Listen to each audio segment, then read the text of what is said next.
성공하게 하셨더라. 아멘. 사랑합니다. 네, 여러분에게 일이 잘 풀린다, 일이 술술 잘 풀린다라고 하는 건 여러분에게 어떨 때를 의미합니까? 내가 최근에 여러분들에게 가장 와닿을 만한 이야기를 해볼까요? 시험 문제 잘 몰라가지고 찍었는지 다 받았을 때, 이거 진짜 잘 풀리는데, 이거 대박인데, 아마 여러분들이 가장 쉽게 느낄 만한 순간이 그런 순간이지 않을까 싶어요. 내가 진짜 3번하고 5번 중에 고민하다가 3번이라고 찍었는데 이게 맞네?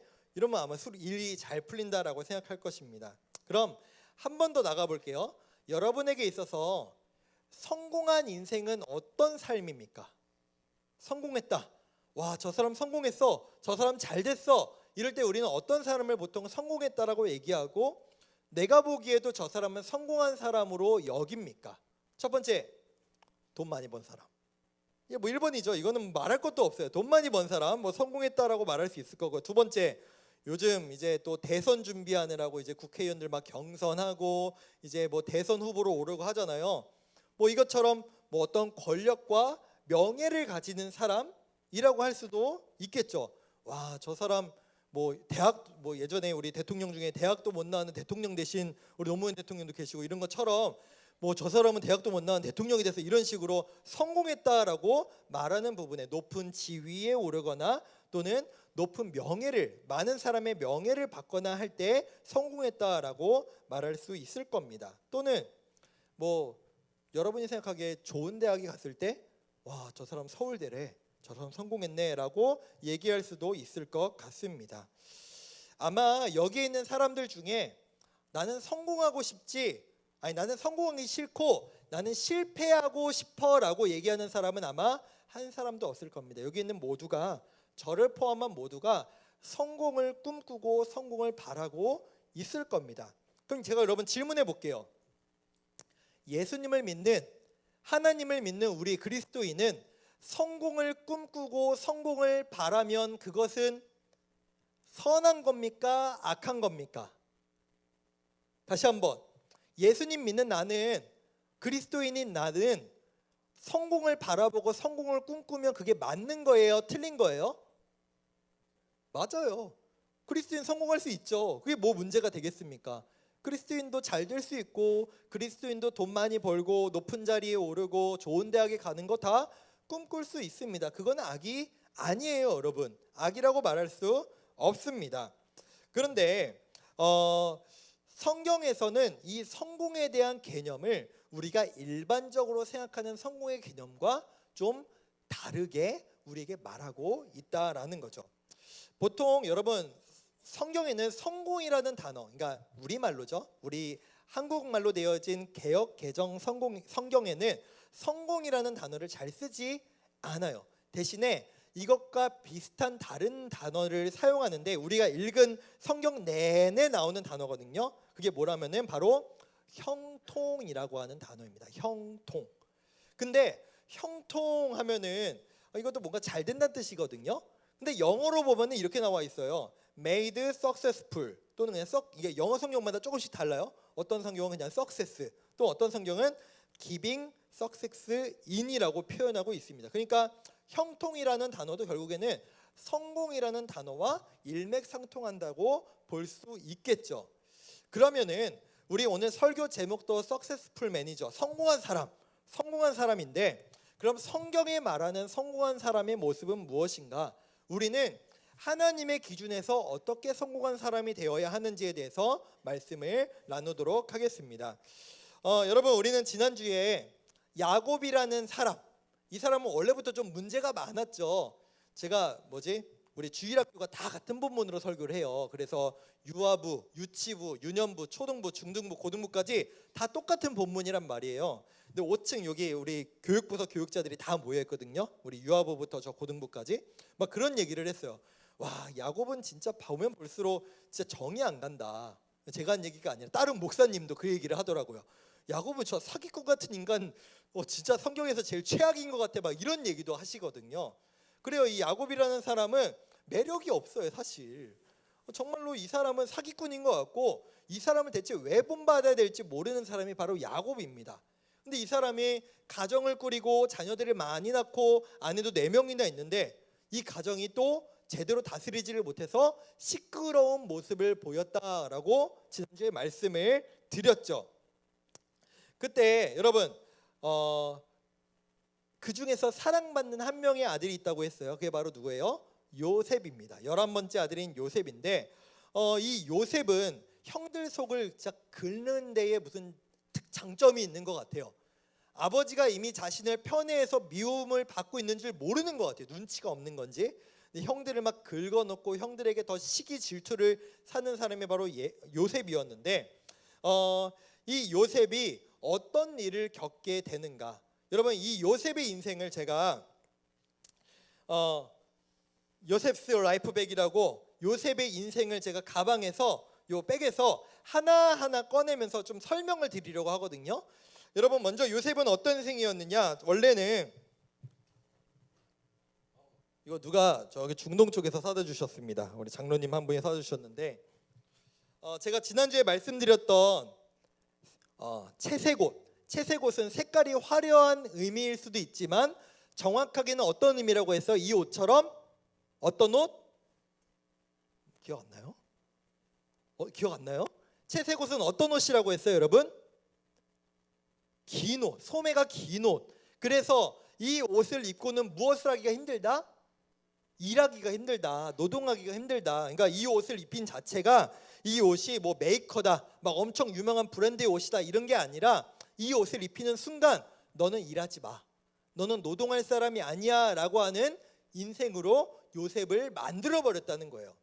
그렇게 이 한 가정에서 요셉은 이렇게 귀한 옷을 입은, 이 길고 노동하지 않아도 되는 이 긴 옷을 입은 축복받고 사랑받고 귀한 존재가 바로 이 요셉의 처음 인생의 모습이었습니다. 근데 그의 인생이 어떻게 바뀌게 되는지 우리 성경을 보겠습니다. 성경 말씀 창세기 37장 18절과 28절이에요. 우리 함께 보겠습니다. 여러분 한번 읽어주세요. 시작.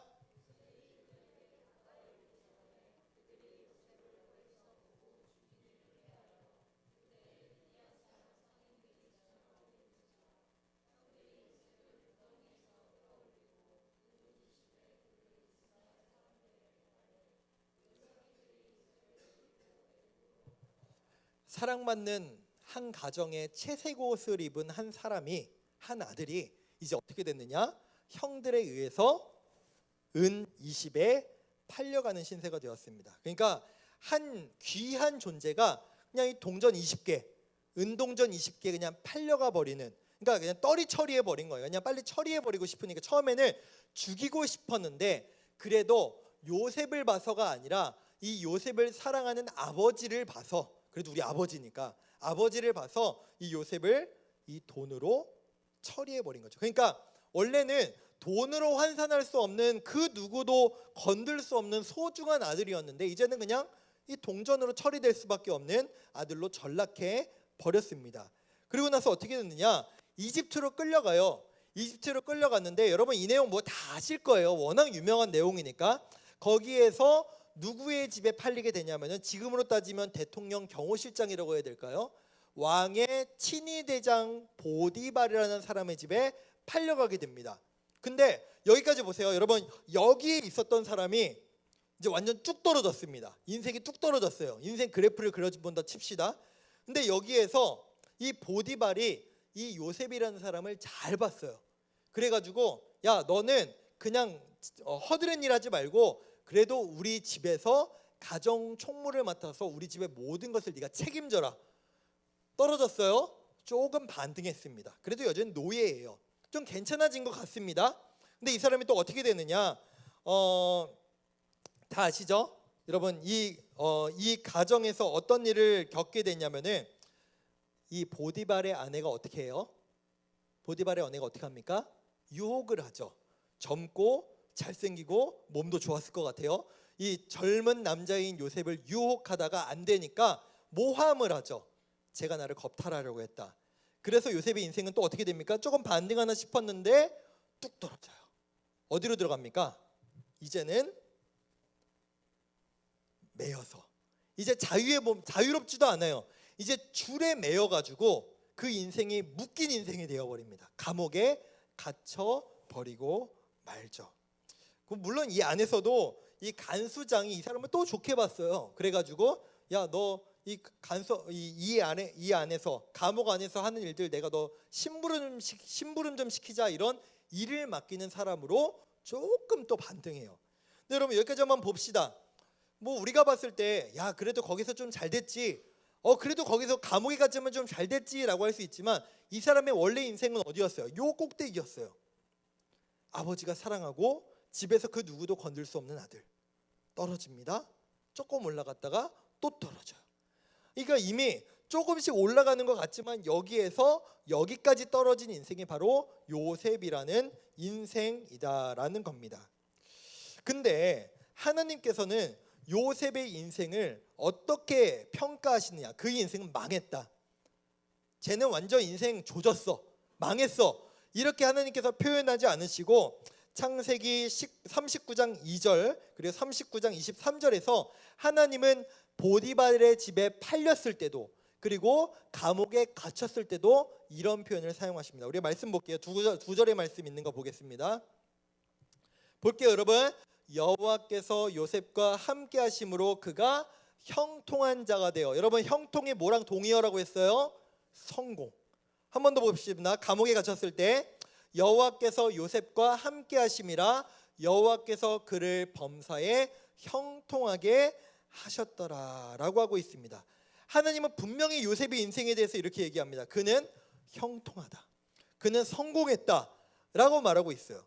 근데 우리의 시선으로 우리의 입장에서 봤을 때는 요셉이 왜 형통하죠? 요셉이 왜 성공했죠? 요셉 망한 거 아닙니까? 노예로 팔려갔잖아요.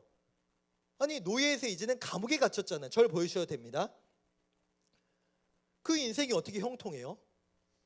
그 인생이 어떻게 잘 됐습니까? 어떻게 우리가 그렇게 평가할 수 있어요? 요셉이 이야기 들으면은 그래, 나는 형통한 자다, 이렇게 쉽게 말할 수 있었을까요? 아버지를 못 봐요. 어머니를 못 봐요. 어머니 원래 못 보는구나. 아버지를 못 보고 가족들이 없어요. 내 고향을 갈 수가 없어요. 이제 노예가 되고 옥에 갇혔어요. 근데 그 인생이 어떻게 형통하냐라는 겁니다. 오늘 성경 뭐라고 얘기하죠? 그가 왜 형통한 자라고요? 여호와께서 그와 어떻게 하셨다고요? 함께 하셨다. 여호와께서 요셉과 함께 하셨다. 여러분, 이 가방은 요셉의 인생의 가방입니다. 이 안에는 이런 채색 옷도 있었고 아까 제가 보여드렸던 동전도 있어. 그러니까 노예로 팔려가는 그 동전에 한푼 동전에 팔려가는 모습도 있었고 이제는 옥에 갇혀서 꼼짝달싹도 못하는 그런 여러 가지 환경과 상황들이 있었어요. 여러분의 인생의 가방에는 무엇이 있을까요? 제 인생의 가방에는 뭐가 있을까요? 이 인생의 가방에 여러분 각자 우리의 삶의 중요한 어떤 터닝 포인트들이 있을 텐데 이 안에 무엇이 들었느냐가 내 인생을 성공으로 실패로 이끄는 것이 아니라 성경은 뭐라고 얘기한다고요? 이 인생의 중요한 건 환경이 아니야, 상황이 아니야, 조건이 아니야. 누가 함께하고 누가 함께하지 않느냐다. 하나님이 함께하고 함께하지 않으시는가가 한 사람의 인생의 형통과 형통하지 못함을 좌우한다라고 말하고 있습니다. 여러분, 제가 예배 시간에 잘 시키지 않는 한번 지시를 해드릴게요. 여러분, 하나도 어렵지 않아요. 여러분, 핸드폰 한번 꺼내 봅시다. 이것도 말 안 들을 건가? 한번 꺼내 봅시다. 스마트폰 꺼내 봅시다. 네, 이것도 안 들을까요? 네, 꺼내 보고 여러분 잠금 해제 해가지고 제가 갤럭시는 정확하게 어딘지 모르겠어요. 오른쪽 위인가요? 여러분, 그 데이터 지금 몇 칸이에요? 다 꽉 차 있나요? 데이터 신호 다 꽉 차 있나요? 뭐 그래봤자 뭐 어떤 친구들은 한 칸 없거나 이러지 않을까요? 대부분 다 꽉 차 있을 거라 생각을 해요. 여러분, 이거 가끔 데이터 안 터지고 막 답답할 때 여러분 마음이 어때요? 막 카톡을 보내야 되는데 또는 인스타를 해야 되는데 DM을 보내야 되는데 안 터져. 아무리 전송을 누르도 안 가요. 제가 어제 그걸 경험했어요. 제가 어제 2011년에 콘서트를 한번 가봤거든요. 2011년 12월에 콘서트 가고 몇 년 만에 14년 만에 어제 여기 고향 아람누리에서 하는 윤종신 콘서트를 갔는데 아내가 보내줘가지고 원래 그런가 봐요. 아람누리 안에 딱 들어가니까 카톡이 안 보내져요. 안 보내지더라고요. 제가 아내한테 이거 보내줘서 너무 고맙다고 막 사진 시작하기 전에 사진 찍어서 보내는데 안 가는 거예요. 막 답답해 미치겠더라고요. 여러분, 제가 여러분들하고 같이 다녀보면서 느끼는 거, 여러분들이 가장 많이 얘기하는 거 뭐냐면은 식당에 가거나 카페에 가거나 뭐 수련회 장소 갔을 때 저희가 물어보는 거, 여기 와이파이 있어요? 여기 와이파이 비밀번호 뭐예요? 그러니까 데이터 연결하고 싶은 거잖아요. 내 데이터가 뭐 양이 부족하니까 내가 이거를 하고 싶으니까 연결하고 싶은 거잖아요. 그래요. 우리는 저나 여러분들이나 요 스마트폰 신호 잘 안 잡히면은 답답해 미칠 것 같아요. 빨리 연결하고 싶은데 내 데이터가 다 떨어지면 와이파이라도 연결해서 하고 싶은데 그게 안 되면 우린 참 힘들죠. 그럼 제가 여러분들에게 이렇게 한번 질문해 보겠습니다. 여러분의 신앙의 하나님을 향한 신호는 몇 칸입니까? 하나님이 여러분들에게 연락을 하세요? 하나님이 여러분들에게 뭔가 접촉을 하세요? 전화를 하세요? 근데 여러분들은 그것을 받을 준비가 되어 계십니까? 하나님과 가까이 나아갈 준비가 되어 있습니까? 여러분, 중요한 건 제가 아까 우리 인생의 가방에 무엇이 들었느냐가 아니라고 말씀드렸죠. 마찬가지예요. 여러분, 제 폰 나름 최신 폰입니다. 아이폰 15 프로예요. 이제 16까지 나왔잖아요. 거의 최신 폰이잖아요. 여러분, 폰이 아무리 좋으면 뭐예요? 인터넷 안 되면, 와이파이 연결 안 되면 할 수 있는 게 너무 없어요. 할 수 있는 게 없어요. 중요한 건 폰의 기종이 아니에요. 내 인생의 조건과 환경이 아니라 나는 지금 하나님과 연결되어 있는가? 나는 지금 하나님을 소망하고 있는가? 나는 지금 하나님과 함께하고 있는가? 그것이 바로 저와 여러분의 인생의 형통을 결정하는 가장 중요한 것이다 라고 성경은 말하고 있다라고 하는 것입니다. 사랑하는 고등부 여러분, 우린 다 인생의 가방에 좋은 것들을 넣고 싶어 합니다. 많은 돈을 넣고 싶고, 또는 정말 백그라운드가 똥똥한 우리 부모님이 있으면 너무나 좋겠고, 여기에 좋은 우리의 좋은 대학, 나 이 대학 나왔어, 이런 배경들을 우리는 우리 인생의 백에 많이 넣고 싶어 합니다. 저는 간절히 바라기는 여러분들이 이 인생의 가방에 여러분들이 원하는 것을 많이 넣었으면 좋겠어요. 그러나 여러분의 인생의 형통을 결정하는 건 이게 아니라 바로 하나님과 내가 함께 하고 있느냐 그렇지 않느냐를 우리가 꼭 기억했으면 좋겠습니다. 여러분, 요셉의 우리는 결말을 잘 알고 있습니다. 요셉은 이후에 총리가 되죠. 이집트 그 큰 거대 제국의 총리가 됩니다. 그 사람이 거대 제국의 총리가 돼서 형통한 자다라고 성경은 말하고 있지 않아요. 그가 노예로 팔렸을 때도, 그가 옥에 갇혔을 때도, 그가 하나님을 찾고 하나님과 함께 있을 때 성경은 이렇게 얘기합니다. 그가 노예일 때, 그가 감옥에 있을 때는 형통하지 않았다, 나중에 형통한 거다라고 말하지 않아요. 그는 어디에 있으나 하나님과 함께였기 때문에 형통이다라고 말하고 있죠. 말씀을 맺겠습니다. 요셉은 그 인생 가운데 우리가 겪어보지 못한 절망과 고통과 어려움을 겪었죠.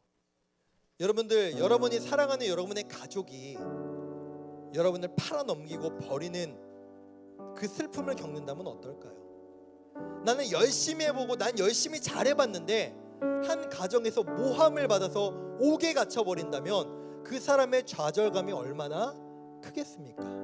그 사람이 다시 일어날 수 있을까요? 그 사람이 다시 하나님을 바라볼 수 있을까요? 그러나 요셉은 하나님을 바라봤죠. 하나님과 함께 했죠.